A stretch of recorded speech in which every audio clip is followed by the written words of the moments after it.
देखो दोस्त, चाहे वो 10th के बोर्ड एग्जाम हो या फिर 12th के बोर्ड एग्जाम, हमारे लाइफ में इन दो एग्जाम्स के इंपॉर्टेंस बहुत अधिक रहता है। बहुत सारे स्टूडेंट्स के सारे सिलेबस खत्म होता है, उन लोगों को सारे क्वेश्चन के आंसर पता होता है, फिर भी वो सारे स्टूडेंट्स बोर्ड एग्जाम्स में अच्छे मार्क्स सिक्योर नहीं कर पाते हैं, क्योंकि वो सारे स्टूडेंट्स एग्जाम में सही से आंसर लिख नहीं पाते हैं। तो इस वीडियो में मैं आपको 12 सुपर स्टडी टिप्स शेयर करूंगा, जिसे आप फॉलो करके एग्जाम्स में आंसर सही तरीके से लिख पाओगे। तो वीडियो में एंड तक बने रहना। Let's start the video. Super study tips number 1, exam के दिन दिमाग को शांत रखें। देखो दोस्त, एग्जाम के दिन जरूर आपके दिमाग में कई सारे सवाल घूमेंगे, जैसे कि क्या आज मेरा एग्जाम अच्छा होगा, क्या मैं जो पढ़ा हूं उसमें से सवाल आएगा, क्या ऐसे कुछ टॉपिक्स है जिसे मैं नहीं पढ़ा हूं, एक्सेट्रा एक्सेट्रा। तो दोस्त, आपके दिमाग में जो भी सवाल आ रहा है उसे बाहर निकाल दो।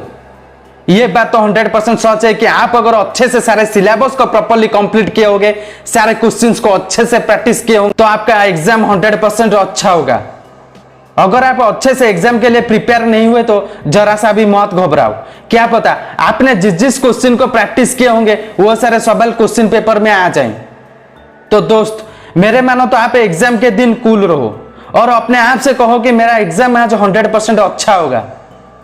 मैं अपना बेस्ट दूंगा, मैं अपने तरफ से 100% एग्जाम को बेस्ट बनाने के लिए ट्राई करूंगा। You are capable of more than you know. Super study tips number 2, question paper में दिए गए इंस्ट्रक्शंस के अनुसार आंसर लिखें। देखो दोस्त, मैक्सिमम स्टूडेंट है कि कॉमन मिस्टेक करते हैं, और वो है कि वो क्वेश्चन पेपर में दिए गए इंस्ट्रक्शंस को नहीं पढ़ते हैं, वो डायरेक्ट क्वेश्चन को पढ़ते हैं और आंसर लिखना स्टार्ट कर देते हैं। तो आप ये गलती कभी मत करना। ओके, आप पहले सारे इंस्ट्रक्शंस को अच्छे से पढ़ो। अगर आपको इंस्ट्रक्शंस को समझने में तकलीफें हो रही है तो आप इन्विजिलेटर से पूछ के इंस्ट्रक्शंस को अच्छे से समझो। ओके, जैसे हम गूगल मैप को यूज करके हमारे डेस्टिनेशन में पहुंचते हैं, ठीक इसी प्रकार इंस्ट्रक्शंस होते हैं गूगल मैप। मतलब इंस्ट्रक्शंस हमें क्वेश्चन को कितने वर्ड्स में लिखना है, डायग्राम बनाना है या नहीं, हमें बताता है।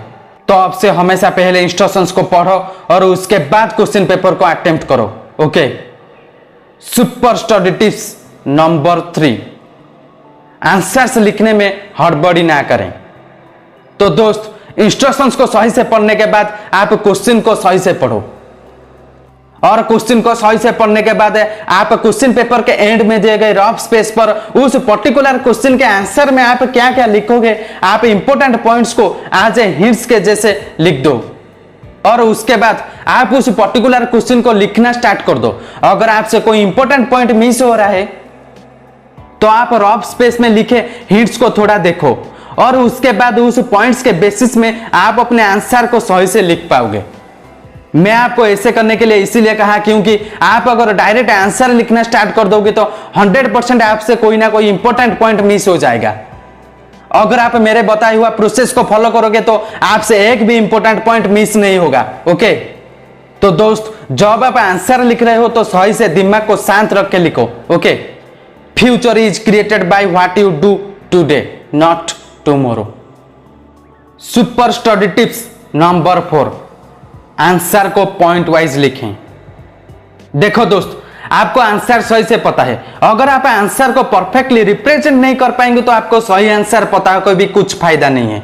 तो दोस्त, जब आप एक सब्जेक्टिव क्वेश्चन के आंसर को लिख रहे हैं तो अब आप आंसर को पॉइंट वाइज लिखें। पहले आप आंसर लिखते वक्त पूरे आंसर को 3 से 4 सब टाइटल में डिवाइड करें, और एक एक टाइटल को लिख के उसे अंडरलाइन करके उसके नीचे आप उस सब टाइटल को पॉइंट में लिखकर एक्सप्लेन करें। पॉइंट वाइज लिखने से आपके आंसर बहुत अट्रैक्टिव दिखने के साथ साथ जब एग्जामिनर आपके कॉपी को चेक करेंगे तो उनको पूरे आंसर के रिप्रेजेंटेशन बहुत अच्छा लगेगा। तो दोस्त, आप इस प्रोसेस को फॉलो करके आंसर लिखो। Okay, don't stress, do your best, forget the rest.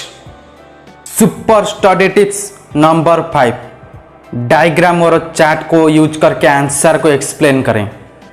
देखो दोस्त, आप टॉपर स्टूडेंट का आंसर शीट चेक करोगे तो आपको उनके आंसर शीट में बहुत सारे डायग्राम्स और चार्ट्स दिखने को मिलेंगे। देखो दोस्त, डायग्राम्स और चार्ट्स के थ्रू अगर हम हमारे आंसर को एक्सप्लेन करेंगे तो एग्जामिनर हमें जरूर 5 आउट ऑफ 5 मार्क्स देंगे। देखो दोस्त, अगर एक लड़की इयररिंग्स नहीं पहनेगी तो वो इनकम्प्लीट दिखेगी, चाहे वो लड़की कितनी भी खूबसूरत क्यों ना हो।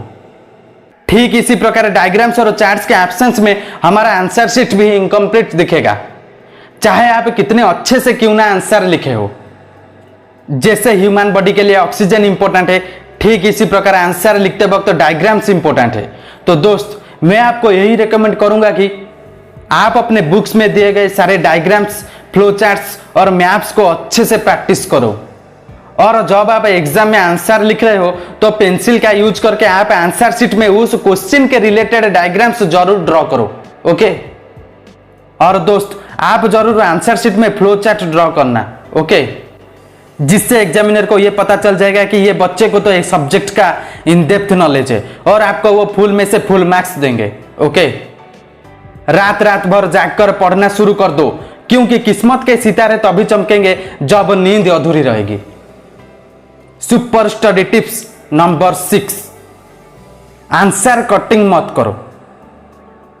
देखो दोस्त, आंसर लिखते वक्त अगर आपसे कोई गलती हो गई तो आपने जो सेंटेंस या फिर वर्ड को गलत लिखा है, सिर्फ ही उनके ऊपर एक स्ट्रेट लाइन खींच दो।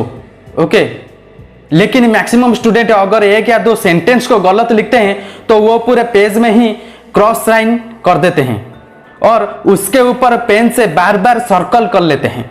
दोस्त, आप ऐसे मत करना, सिंपली एक स्ट्रेट लाइन खींच लेना। Okay, super study tips number 7, units को ध्यान से लिखें। देखो दोस्त, जैसे हमारे लिए हमारा सरनेम बहुत इंपॉर्टेंट है, ठीक इसी प्रकार मैथमेटिक्स और फिजिक्स के आंसर के साथ करेक्ट यूनिट्स लिखना बहुत इंपॉर्टेंट है। सपोज किसी एक क्वेश्चन के आंसर 10 मीटर है और आप हड़बड़ी में आकर 10 सेंटीमीटर लिख दिए हो तो आपके हाफ मार्क्स कट जाएंगे। So be careful about it. Super study tips number 8, शब्दों सीमा के अनुसार आंसर लिखें। देखो दोस्त, हमारे बोर्ड्स के एग्जाम्स में जो लॉन्ग टाइप के क्वेश्चंस होते हैं ना, वहां पर स्ट्रिक्टली मेंशन होता है कि उस पर्टिकुलर क्वेश्चन को हमें कितने वर्ड्स में लिखना होगा, तो आप उतने ही वर्ड्स में अपने आंसर को लिखो। ओके, आप ये मत सोचो कि मैं अगर ज्यादा लिख दूंगा तो मुझे फुल मार्क्स मिल जाएगा, तो ये आपका गलत फहमी है। बहुत ज्यादा लिख देने से कुछ नहीं होता है, आप सिर्फ परफेक्टली आंसर को लिखें।